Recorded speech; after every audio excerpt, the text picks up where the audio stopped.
The actress set to play Starfire in the upcoming Titans TV show, which offers a grittier fuck Batman take on the Teen Titans from the DC Universe, has just disabled comments on her Instagram due to a large influx of racist comments directed at her for being black while portraying a comic book character who is supposed to be an alien with orange skin. She does not have orange skin in the show, she's just being a black Starfire, which is a great example of how an inclusion writer can mess up the lore of your character. Now, there are a couple reasons why people might not like the idea of Starfire being black. One could be that they're racist and are using this situation as an excuse to be racist, as if racist people ever need excuses to be racist. I don't doubt that's taking place, but that is a tiny minority of the backlash. Another reason could be, and is the fact that this changes an established character completely for no reason other than to fill the black slot left by Cyborg, an actually historically black Teen Titan who, because of the Justice League movie and how they completely dropped the ball on even the existence of the Teen Titans, is not a character in the Titans show. So without Cyborg, you would have Robin, a white guy, Raven, a white girl, Beast Boy, a green boy, and Starfire, an orange girl. I don't know about you guys, but orange and green sounds pretty diverse to me already. This is my thing with the whole thing. Whoever they got to play Starfire, whether they were white, black, brown, or other, they should have painted her orange. Guardians of the Galaxy has blue people, green people, purple people, all kinds of colors, and they're played by ethnically diverse casts of actors. You paint someone blue, they look like an alien. So why isn't Starfire orange? I don't give a shit the color of the person playing her. I mildly care about the color of the established character who's been around in the comics for 38 years that's black now, even though that doesn't make sense. Are they ever going to show Starfire's homeworld in this show? Are her father and her sister Blackfire and all them gonna be black too? I mean, a character named Blackfire being black at least sounds right, but still. Now granted, yes, in the animated show Teen Titans and Teen Titans Go, Starfire is basically white. That's how she's drawn. Her skin is like a darker sort of tanner white, but still white. And I don't know for sure what went into that decision, but it was probably to make her more visually appealing and less of an eyesore. The type of orange she is in the comics seems like it would be pretty garish to transfer to animation. And a change from orange to white is far less jarring than from orange to black, given how shades work.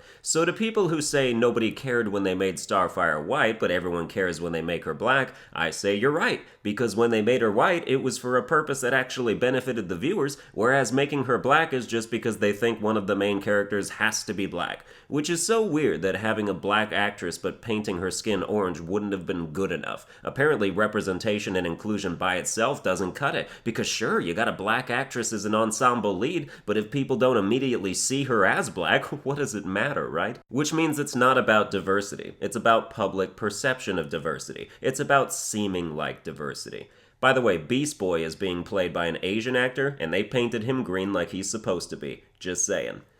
That's not the main problem with this show, though. The main problem with Titans is the casting as a whole, because the ages are all over the place and really exemplifies a major Hollywood problem. The teen Titans are all supposed to be teenagers, right? Only one of the actors, the one who plays Raven, is actually a teenager. Robin's actor is like 30, Starfire's actress is black and 28, Beast Boy's character is supposed to be the youngest on the team at 14, but he's played by a 22-year-old. So you have a 14-year-old playing a 15-year-old right next to a 22-year-old playing a 14-year-old. It's fucking bananas. And this show is going to bomb so hard primarily because of that. They only casted one age-appropriate actor in the whole mess. Imagine if one of the Stranger Things kids was played by a college student. It wouldn't work in the slightest, would it? I don't mind a grittier take on Teen Titans with swear words and blood, but whoever the casting director for that show is should be blacklisted from Hollywood because they have already doomed it. It's like Glee, but worse. How are you playing a high school student? I can smell the divorce on you.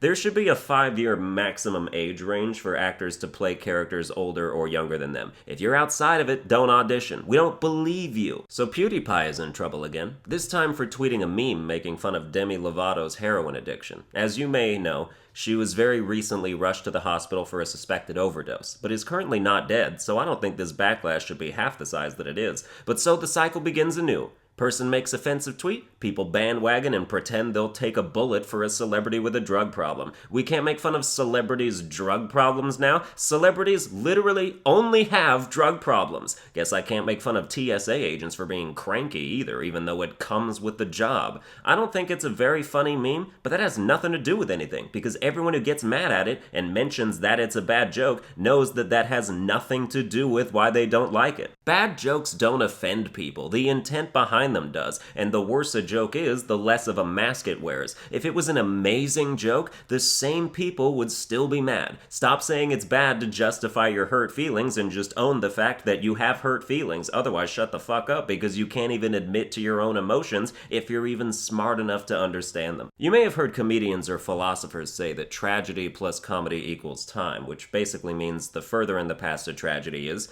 the more acceptable it becomes to laugh at it. Acceptable? Sure. Funnier? Absolutely not. Jokes about tragedies peak in performance the day that they happen. Shock value is a potent ingredient in comedy that stales as time goes by, but it is an ingredient, and like any other ingredient, too much of it is going to ruin your dish. But boy, is it best when it's fresh. You think I give a shit about 9/11 jokes anymore? Old ass news. Different jokes have different shelf lives. The point is, you don't care. You might briefly think you care, but 2 days from now you will never think about this again, so why even start? Why burden yourself? Why anoint yourself with white knighthood on behalf of Demi Lovato? The difference between Demi Lovato and a junkie in an abandoned building is money and fame. That's all. I can make heroin jokes all day and just not say the name Demi Lovato in the jokes, and nobody would even pretend to care. Nobody's carrying a torch for the historically marginalized community of heroin junkies. Weird how addiction is the only mental disorder you can catch.